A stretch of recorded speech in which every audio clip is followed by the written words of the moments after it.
So my name is Ganga Stone. I founded God's Love We Deliver in '85. It started with a man named Richard Sale, who was about 32 years of age, and he was homebound because of AIDS, probably within 5 months of his death at that time. And I was a hospice volunteer at Cabrini Hospice downtown, and I'd been given a bag of groceries to take to this man. And I was very happy for the opportunity. Feeding people has always been of interest to me. I'm not a cook, but the idea of being hungry, I know a little about being hungry, and it's no fun. So I asked him what he wanted to eat right then and there, and he said, macaroni salad, you've seen it in deli. I went out and bought 3 pounds of it immediately because the guy is hungry right now.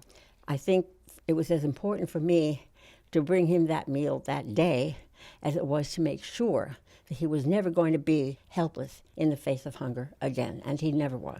Somebody who's hungry and has no way because of illness or injury to remedy that situation is in a terrible emergency. And if I knew about it or saw it, I was going to fix it no matter what. That's how I would want somebody to think about me if I didn't have the food. It's the urgency of that need that drives the way the organization is run. Because no client of ours, to my knowledge, and I'm pretty sure I would know, has ever gone without a meal the next day.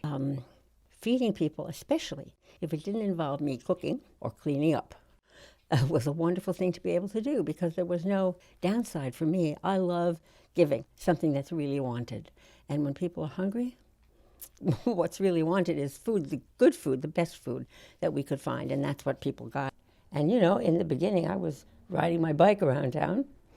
Jane would get the phone call from the client who wanted a meal, note where that person was, and if possible, what their preference was for food. And I would go to a participating restaurant, of which there were about 40 by the end, pick it up and use the bungee cords to strap it on the back of my bike and deliver. It was extremely enjoyable. I've always understood that the best job in the agency is delivering the meals. Everything else we do is in support of that. In those days, I could be extremely persuasive because the need was absolutely authentic. And I wasn't asking for myself. And the young men who were at home with AIDS were in a terrible position. Their 20s or 30s or early 40s had been the last years of their lives. I was working with donated high-quality restaurant food. We had Four Seasons, many others.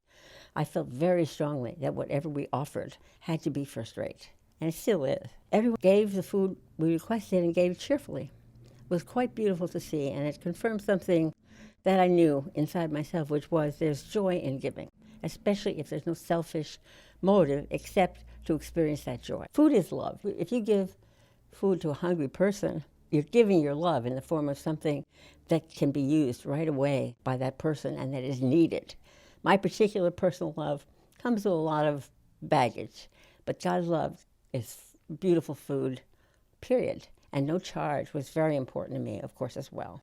The policy that I held very firmly was that there was never going to be a refusal to someone who was eligible.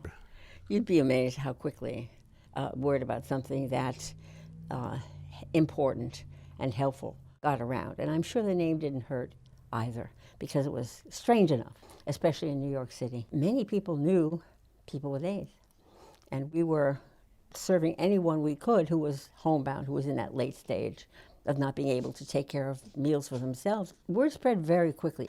Money came to us from people who wanted to participate and from that one governmental agency and from the donation cans, which actually raised $80,000 a year, just those nickels and dimes, you know? So we were eager to do the work, and we just needed what we needed to be able to do it. Asking privately, I said earlier I was a shy person, and it's true, but I wasn't asking on my own behalf at all. And that made it very easy, comparatively speaking, to suggest people that they might want to participate in what we were doing. And since they did not have time, they might want to participate financially. You know, of course, about Blaine Trump, and she was more than generous. Many people, Joan Rivers, many others, came because Blaine was there. And if she didn't ask them herself, her very presence was so attractive. She has been an incredible mainstay for me because she came very early. She was a natural. She fit in effortlessly. Elaine and I would go around in a cab or a car or something, off to a major ask. Maybe it was the rector of St. John the Divine or whatever. And we giggled ourselves because we're such an improbable pair. So many things have happened in the course of my life, and it was not a particularly distinguished life, really, but blessings came out of the blue, if you will, that enabled me to go forward and do something that meant a great deal to me. And God's Love We Deliver is probably the very best example, because I was 45 by the time we got started. I had a need to do something of significance.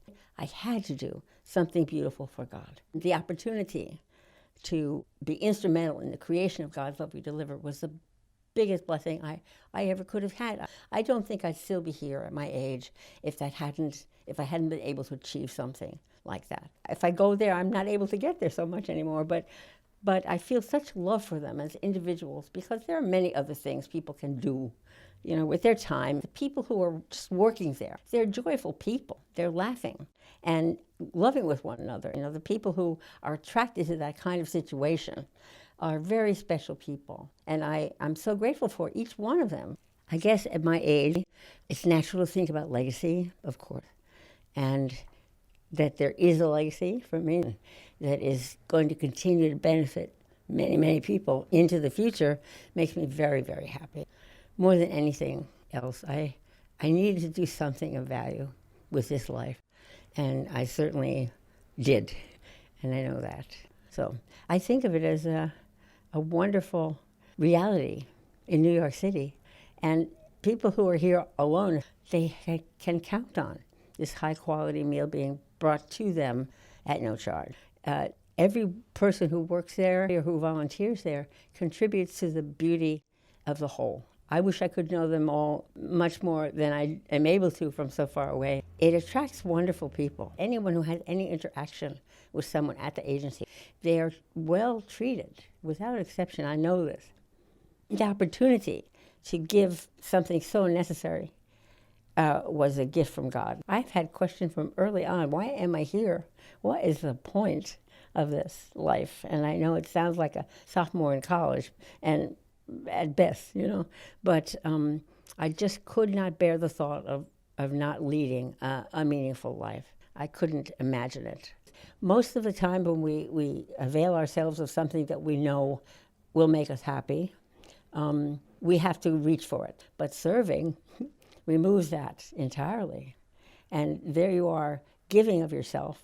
And of course, the mystery of the whole process is, where's the joy coming from, really? It's in us. It's from God. It's the deep incentive to be giving. If there were no deep pleasure in it, who would bother?